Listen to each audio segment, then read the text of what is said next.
Boa noite, irmãos. É um prazer estar aqui mais uma vez para juntos louvarmos o nome do nosso Deus. Essa noite fria, não é? A noite que pede ficar em casa, embaixo do edredom, tomando um chocolate quente. Mas a gente veio aqui ser aquecido pela chama do Espírito Santo. Vamos orar. Querido Deus, nosso Pai eterno, obrigado, Senhor, pela oportunidade de estarmos aqui na Tua casa para louvarmos e engrandecermos o Teu nome. Obrigado pela oportunidade de nos locomovermos, de nos unirmos como o corpo de Cristo e juntos, com o calor do Espírito Santo, oferecer a Ti o culto, nosso culto racional. Nesse momento queremos pedir uma bênção especial para a vida de cada um que não pôde vir, que está em casa assistindo agora. Obrigado, Senhor, porque temos a certeza que o Teu Espírito os alcançou nesse momento, que a Tua mão poderosa está tocando a vida de cada um desses irmãos, os que vieram e os que ficaram em casa. Que a Tua mão, ó Deus, se estenda aos que estão nos leitos de hospitais, aos que estão enfermos, aos que estão necessitados, aos que estão carentes do Teu poder nesse momento. Que a Tua glória se manifeste na vida de cada um desses irmãos, que possam ver o Teu poder e sentir a Tua presença e a transformação que o Senhor pode causar na vida deles. Fica conosco, nos faça entender a Tua mensagem, é o que explicamos em nome de Jesus. Queridos, abra a sua Bíblia aí no livro de Samuel, e nós vamos ler um versinho aqui do capítulo 17. 1 Samuel capítulo 17, e nós vamos ler aqui o verso 49. Irmãos, esse é um texto muito conhecido. A gente, quando criança ou quando chega para a igreja, a gente ouve logo histórias contando esse texto. E esse é um dos textos que me chama a atenção. Eu fico impressionado, irmãos, quando leio essa história.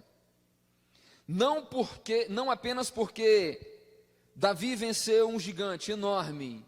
Não, o nosso Deus é maior do que qualquer gigante. Não por causa da força do gigante, porque o nosso Deus é muito maior do que qualquer força. Mas uma das coisas que mais me chama a atenção aqui nesse texto é a confiança que Davi depositou em Deus. Irmãos, tem você depositado a confiança de vocês em Deus? Tem você confiado verdadeiramente de que Deus pode resolver os teus problemas, ou que Deus pode derrubar os gigantes que te afligem? Ou será que a gente fala, mas na hora do vamos ver, a gente não tem exercido a fé que deveria? Verso 49 diz assim: Davi meteu a mão no alforje e tomou dali uma pedra, e com a funda lhe atirou e feriu o filisteu na testa. A pedra encravou-se-lhe na testa e ele fez o que, irmãos? Caiu. Como? Sabe o que é interessante aqui? A Bíblia diz que ele caiu, e a Bíblia fez questão de dizer como ele caiu. Como, irmãos, ele caiu? Com o rosto em terra. Algumas coisas a gente pode aprender nesse texto, e eu queria mostrar duas coisas importantes para vocês. Primeiro, para cada gigante, Deus tem uma pedra. Não importam quais sejam esses gigantes que nos atormentam, para cada um deles, Deus tem uma pedra. E segunda coisa que a gente pode aprender aqui, é que quem derruba o gigante é Deus. A gente pode até fazer parte do processo, e a gente deve fazer parte do processo. Deus não nos exclui, irmãos, desse processo, mas quem derruba o gigante é Ele. A Bíblia diz que os filisteus sitiaram ali próximo ao exército de Israel. Eles pararam em frente. Entre o exército dos filisteus e o exército de Israel, havia um vale, nesse vale uma planície. E a Bíblia diz, irmãos, que um soldado filisteu, Golias, o gigante, desceu a planície e começou a afrontar o exército de Israel. Mais que afrontar o exército de Israel, ele começou a afrontar o Deus do exército de Israel. 40 dias xingando, esbravejando, ofendendo, humilhando. E eu imagino, irmãos, a paciência que aqueles homens tiveram. Talvez a paciência deles foi movida por um ingrediente não tanto correto, né? Pelo medo.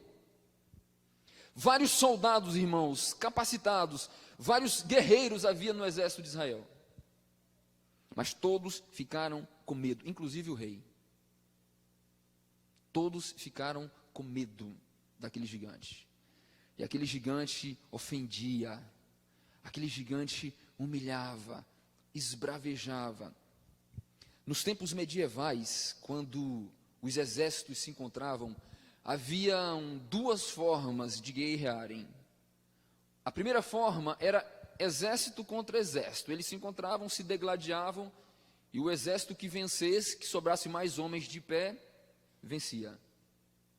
E aí conquistavam o outro reino. E a segunda forma de os exércitos guerrearem era, cada exército escolhia um guerreiro, e os dois guerreiros brigavam, e o que vencesse, o exército dele venceria o outro exército. E a forma como os filisteus encontrou para guerrear ali, foi descendo o seu maior guerreiro, que era Golias. E por 40 dias, Golias ficou ali afrontando o exército de Israel. Sabe, talvez você até pode pensar, mas 40 dias, tanto tempo assim? Irmãos, o tempo de Deus é diferente do nosso. O tempo de Deus não é o tempo do homem. A gente tem a mania de querer as coisas agora, querer resolver as coisas agora. E a Bíblia diz que Deus não vê as coisas como vê o homem. Irmãos, um ano para Deus é como um dia como um ano. Para Deus não existe diferença. A gente se preocupa com o tempo, a gente quer as coisas no nosso tempo, do nosso jeito, no dia que a gente quer, no dia que a gente acha melhor. E quantas vezes a gente questiona Deus porque as coisas não acontecem no nosso tempo? Porque a gente se planeja para que algo aconteça daqui a uma semana, a gente ora até, a gente pede a Deus até e fala, Senhor, daqui uma semana eu preciso que isso aconteça. Quantos planos a gente já fez com data marcada, e quando chegou na data as coisas não aconteceram como a gente queria. E quantas vezes a gente questionou Deus, falou, Senhor, por que, Senhor? Eu planejei, eu estudei, eu fiz tudo certinho. Eu tinha uma prova uma vez para fazer, e era a prova da minha vida, pelo menos era o que eu achava. E eu estudei, eu orei, eu jejuei, eu pedi, Senhor, essa é a prova que eu preciso passar. E quando chegou na prova, irmãos, me deu um branco tão estranho, que eu perdi. E aí eu falei, Senhor, mas por quê? Eu não estudei? A promessa do Senhor não é que se nós fizermos tudo conforme o Senhor quer, se nós fizermos a nossa parte, orarmos, entregarmos ao Senhor, o Senhor vai e faz a sua? E por que eu não passei? A resposta não veio ali, imediata, mas depois Deus me mostrou, irmãos, que o plano dele para mim não era entrar naquela empresa, ele tinha um plano muito maior para mim. Hoje eu entendo isso. Nem sempre as coisas vão acontecer como a gente quer, ou no tempo que a gente quer. Deus, irmãos, Ele prepara as coisas, e a Bíblia fala que Ele tem o melhor para nós, e que se nós permitirmos que Ele cumpra o plano dEle em nós, o que é melhor para nós, que é a vontade dEle, vai se realizar. A gente só precisa crer, confiar e permitir que Ele assuma o controle, e que Ele realize a obra dEle em nós. Pararmos com a nossa ansiedade, pararmos com a nossa pressa, pararmos com o nosso autopreciosismo, né? A gente quer que seja tudo certinho, do jeito que a gente quer. Senhor, faça a tua vontade. Agora, por favor, Senhor, que seja essa. Senhor, eu quero um rapaz para casar. Agora, por favor, Senhor, que seja forte, que seja bonito, que tenha os cabelos assim, os olhos assim. E que, por favor, não seja esse que está aqui sentado do meu lado. Senhor, eu quero uma mulher para eu casar. Agora precisa ter as pernas assim, precisa ter o cabelo assim, precisa ser assim, assim, assim. Ou a gente ainda fala o nome da mulher, né? Precisa ser fulana ou fulano. E aí Deus fala assim, ué, e onde que eu fico nessa história, né? Se a gente já está escolhendo. Irmãos, 40 dias, aquele soldado humilhando o exército de Deus. E a Bíblia fala que de repente chega um baixinho, né? Sem formosura, veio visitar os irmãos, veio trazer comida, e de repente percebeu uma movimentação estranha. Era Davi, irmãos, e a Bíblia diz que quando Davi soube o que estava acontecendo, de que havia um filisteu, um incircunciso, um ímpio, afrontando o exército do Deus Altíssimo, mais que afrontando o exército, afrontando o próprio Deus Altíssimo, Davi perguntou, quem esse incircunciso pensa que ele é? Quem ele acha que ele é para afrontar o Deus Altíssimo, Deus Eterno? Eu vou lá, eu vou lutar com ele, eu vou lutar. Irmãos, eu acho que a galera ali olhou para Davi e pensou que Davi estava contando uma piada, como diz meu cunhado, de péssimo mau gosto. Afinal de contas, não era soldado, não era forte, não sabia manejar uma espada, sequer uma armadura cabia nele. Sequer a armadura cabia nele. E como ir para a batalha sem armadura? Irmãos, como é que vence uma batalha sem uma espada, sem uma armadura, sem um escudo, sem ser soldado e sem habilidade suficiente para guerrear? A esperança ou a fé de Davi não estava nas armas. A proteção de Davi não estava no escudo, ou não estava na armadura humana. E é isso que a gente precisa aprender com Davi nesse texto, irmãos. Não se fie na sua própria força. Não se fie na sua habilidade de resolver as situações, na sua diplomacia. Não se fie no seu conhecimento, na sua riqueza. Não se fie no seu poder de barganhar. Confie única e exclusivamente em Deus. Porque quando tudo falha, irmãos, quando a riqueza não pode comprar o que você mais precisa naquele momento, quando a sua capacidade de negociar não resolver, Deus é que poderá fazer um milagre. Quantas pessoas ricas, milionárias, morreram? Se a gente olhar agora na pandemia, quantas pessoas morreram com muito dinheiro? Quantas pessoas fortes morreram?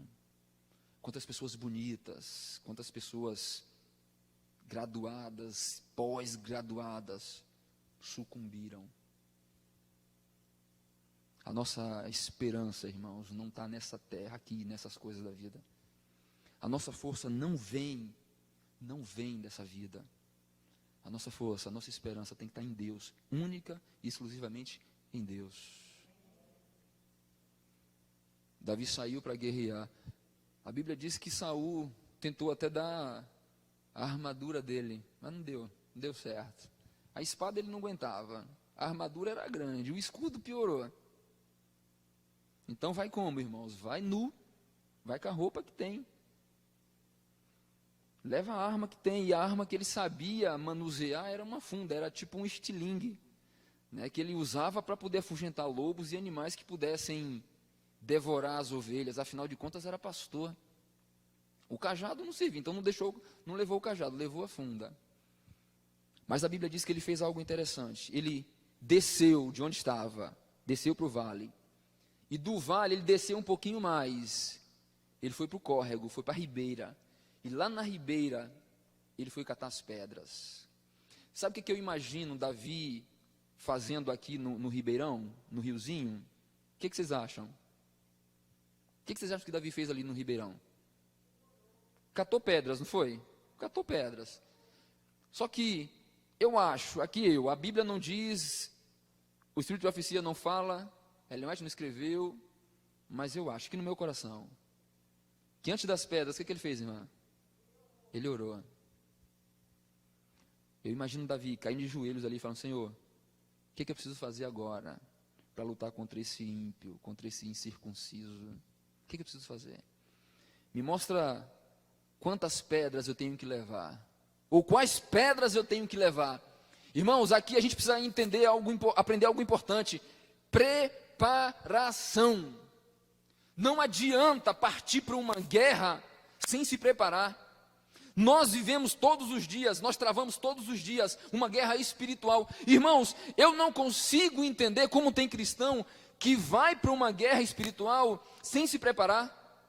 Como tem cristão que acorda e antes de ir para o trabalho não se prepara espiritualmente. Não desce para a planície, não vai para a ribeira, não cai de joelhos antes de escolher as pedras que vai utilizar na guerra espiritual que vai enfrentar durante o dia.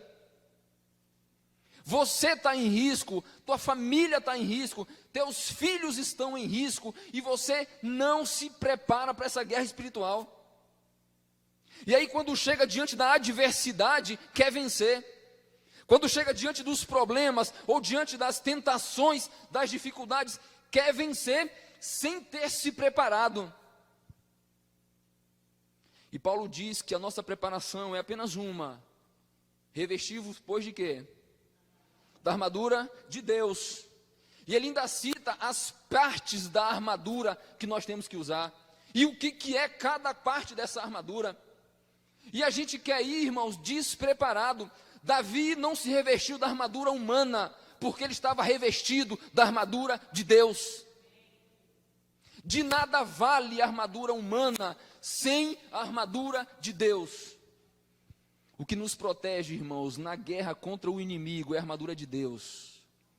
Você pode ser forte, você pode ser o soldado mais ágil ou mais preparado, sem a armadura de Deus, você é presa fácil para o inimigo.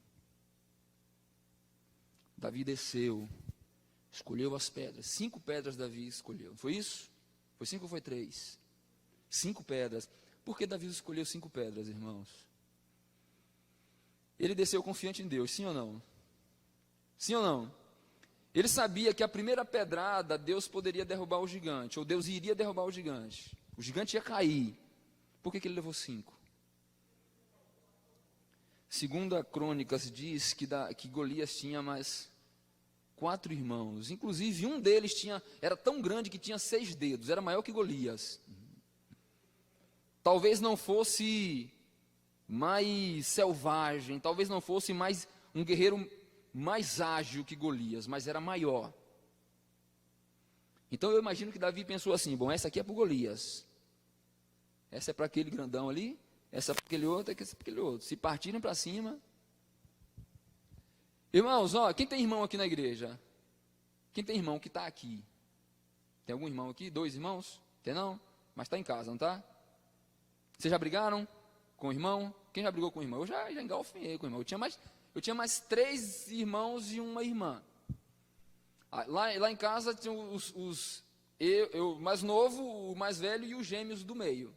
Então, às vezes, os gêmeos do meio se juntavam para querer me bater, meu irmão mais velho vinha me proteger, e aí era guerra.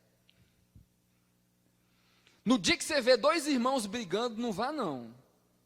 Não entre não.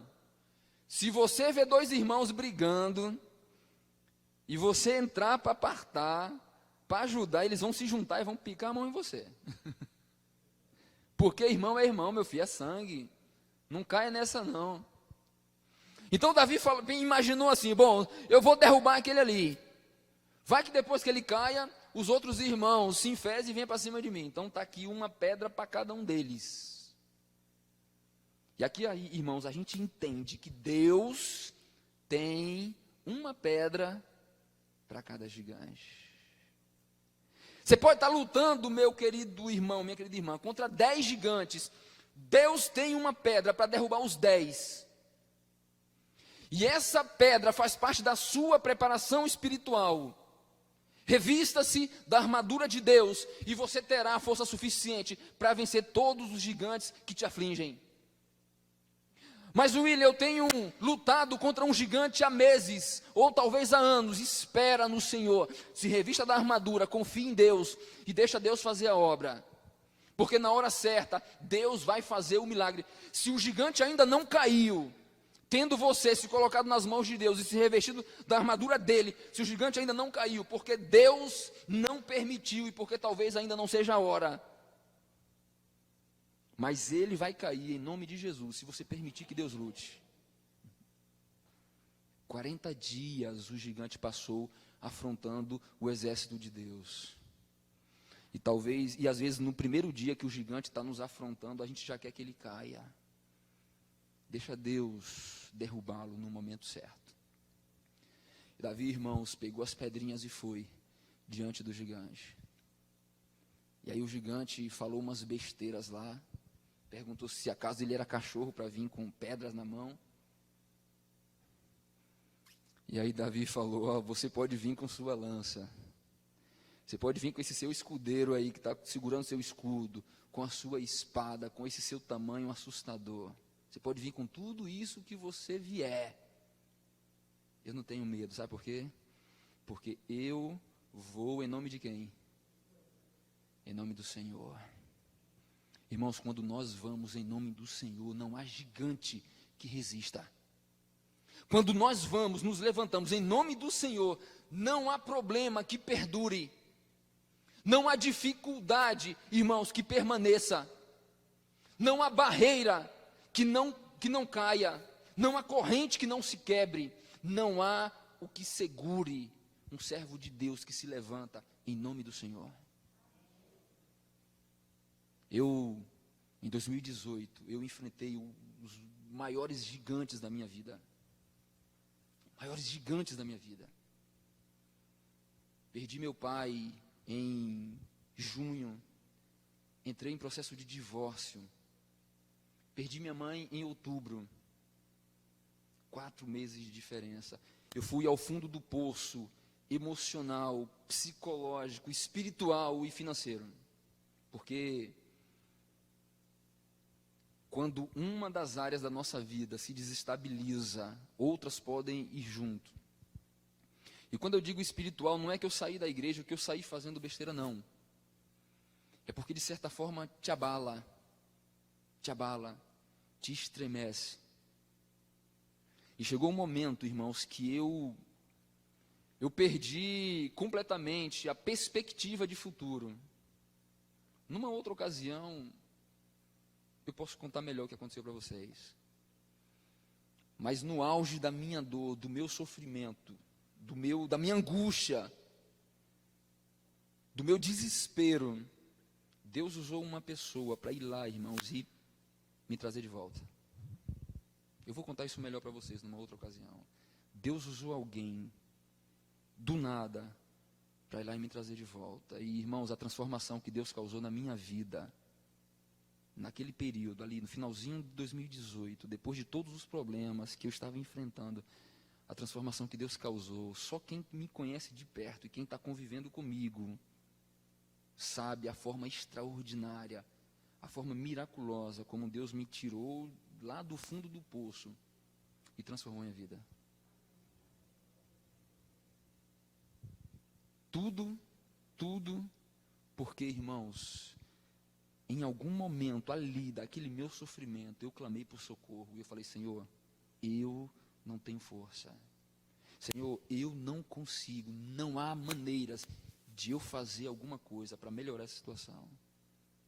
Então, ou o Senhor faz, ou minha vida vai acabar aqui, agora. E Deus, irmãos, sempre ouve a oração de um aflito.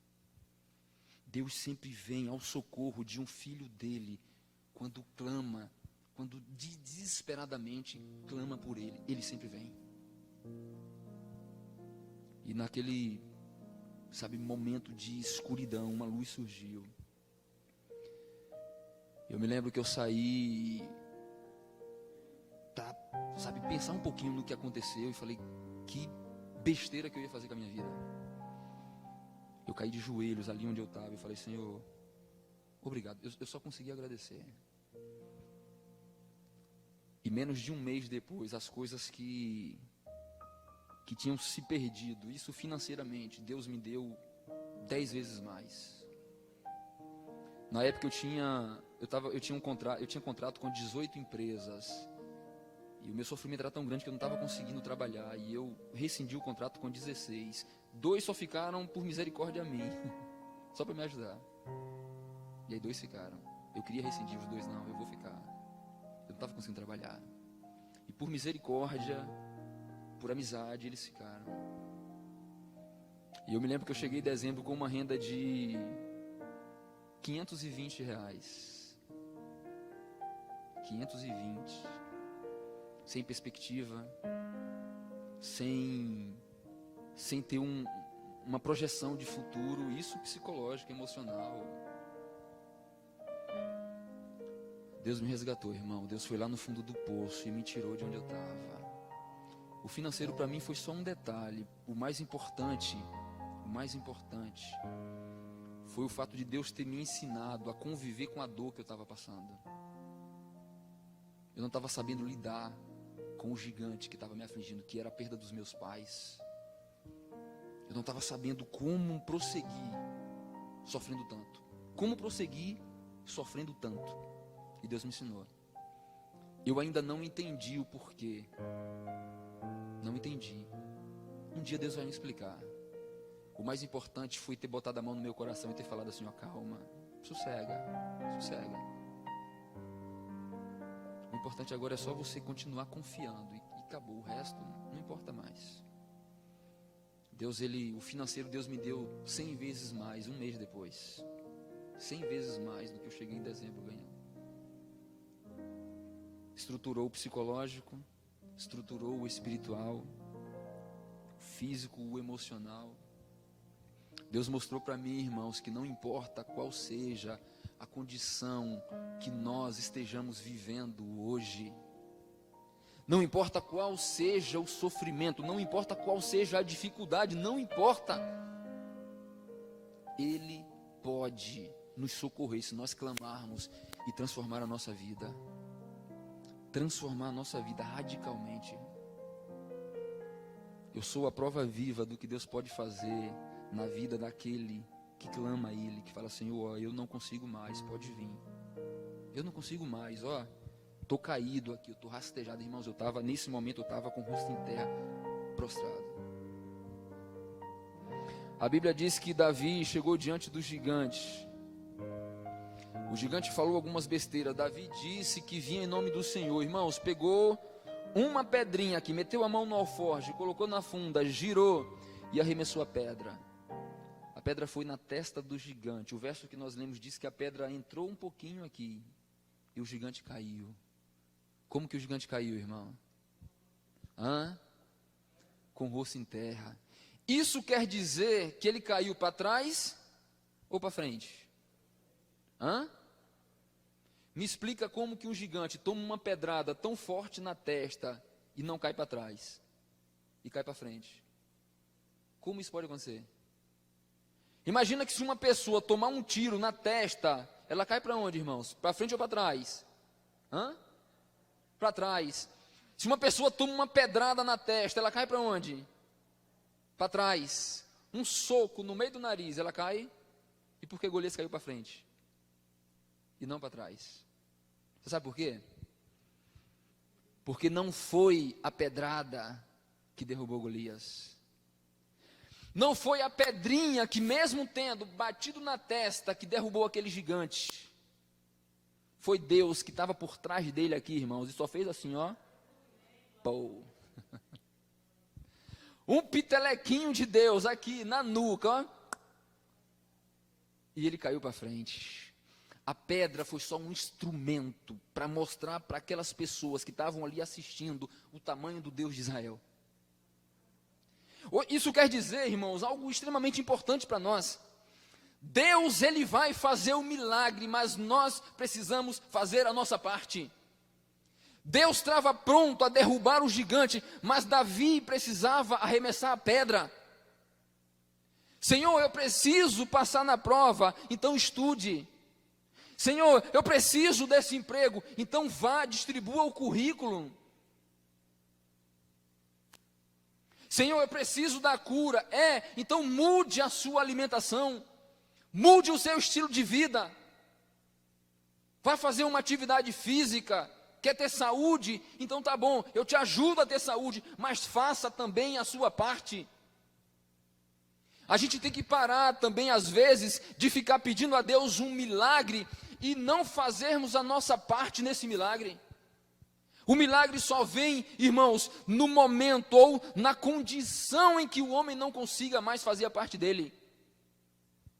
Não adianta ficar pedindo a Deus algo e a parte que nos compete, a gente não fazer.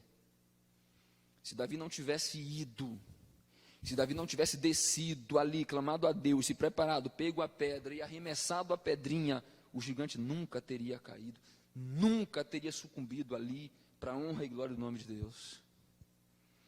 Deus quer fazer um milagre aí na sua vida. Deus pode, Deus quer e Deus vai, mas você precisa fazer a sua parte. Você precisa, o que você pode fazer, você precisa fazer. Vocês se lembram dos 3 jovens que foram arremessados na fornalha? Se eles não tivessem permanecido em pé e confiado no poder de Deus, se revestindo de toda a armadura de Deus, Deus não teria feito o milagre que ele fez ali naquela tarde. Se Daniel não tivesse confiado em Deus, sendo arremessado na cova dos leões, Deus não teria feito um milagre na vida daquele rei que reconheceu a grandeza de Deus ao ver que Daniel não foi devorado pelos leões. Quantas pessoas Deus poderá alcançar essa semana, se você confiar nele, e se você for o exemplo que Deus precisa, o testemunho vivo que Deus precisa para que as pessoas o enxerguem na sua vida, com ações simples, demonstrando amor pelo próximo, demonstrando santidade, demonstrando comunhão, vivendo realmente o Evangelho. Deus, irmãos, Ele quer nos usar. Deus, Ele quer que as pessoas vejam a imagem dEle em nós, mas para isso, nós precisamos fazer a nossa parte. E a única coisa que você tem que fazer hoje é falar: Senhor, o que eu preciso fazer? Quantas pedras eu preciso pegar? Quais as pedras certas eu preciso utilizar para que o Senhor faça um milagre na minha vida e na vida das pessoas que estão próximas a mim? Deus te abençoe, meu querido irmão. Assim como nesse episódio Deus derrubou o gigante para que o nome dele fosse exaltado ali naquele dia, Deus quer derrubar os gigantes da nossa vida hoje, para que o nome dele seja engrandecido em nós, para que as pessoas próximas a nós vejam quão poderoso ele é e o aceitem através do nosso testemunho. Deus te abençoe, Deus te guarde, Deus te leve em paz. A nossa irmã vai cantar um hino agora. E à medida que ela estiver cantando, medite um pouquinho e pergunte aí: Deus, o que eu posso fazer para que o gigante caia? Eu já tenho pedido, eu tenho clamado, eu tenho orado, mas diga aí o que eu devo fazer. Clame ao Senhor, e eu tenho certeza que Deus virá ao teu auxílio agora e realizar a obra que você precisa. Deus nos abençoe.